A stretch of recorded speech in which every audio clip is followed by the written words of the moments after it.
شرارتی بچے اپنی ماں کی موت سے بے خبر تھے۔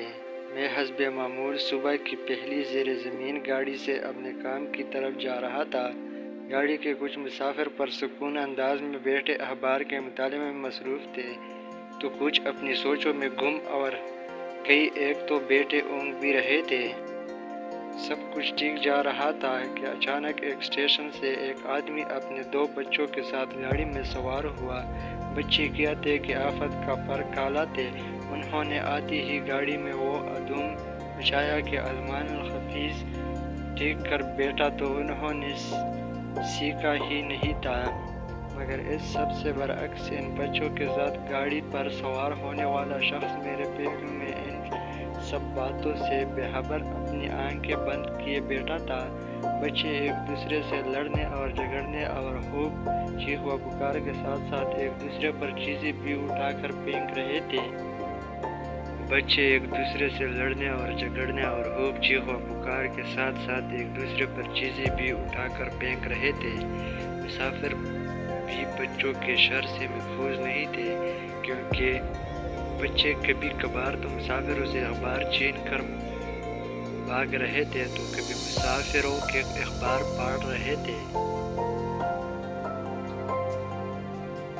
جبکہ یہ شخص ان سب باتوں سے بے نیاز، بے حس اور ساکن بیٹھا تھا۔ مجھے یقین نہیں آ رہا تھا کہ اس دنیا میں کوئی شخص اتنا بھی احساس سے عاری اور اس قدر گھٹیا ہو سکتا ہے کہ بچوں کو اور دھوم مچانے کی کلی چٹھی دیکھ کر بیٹھ جائے۔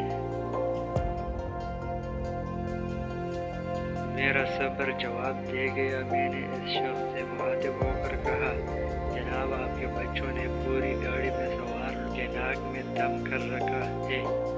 آپ کس مٹی کے بنے ہوئے ہیں کہ آپ پر اس سب کچھ کا ذرا برابر بھی اثر نہیں ہو رہا؟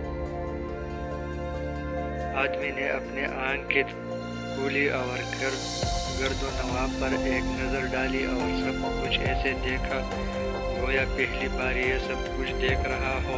اس نے بڑی نرمی سے مجھے کہا، جی آپ بالکل ٹھیک کہہ رہے ہیں، مجھے اس صورتحال کا تدارک کرنا چاہیے۔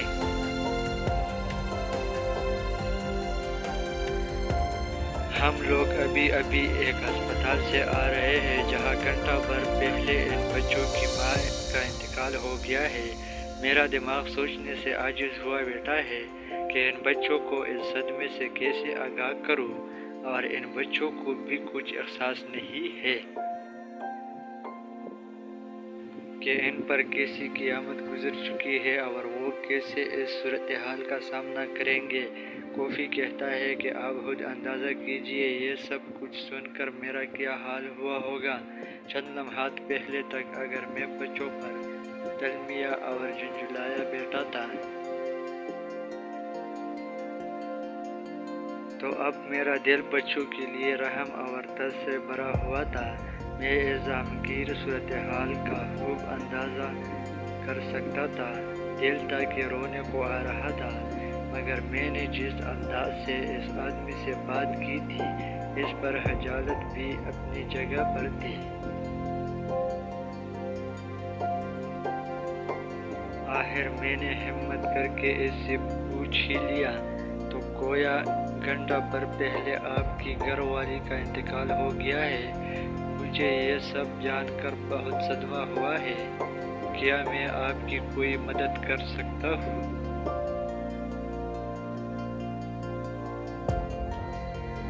جی یہ قصہ بس اتنا سا جو ختم ہو گیا ہے، مگر اس قصے کو سن کر جو مفصد پیدا ہوتے ہیں وہ کچھ یوں ہی ہے کہ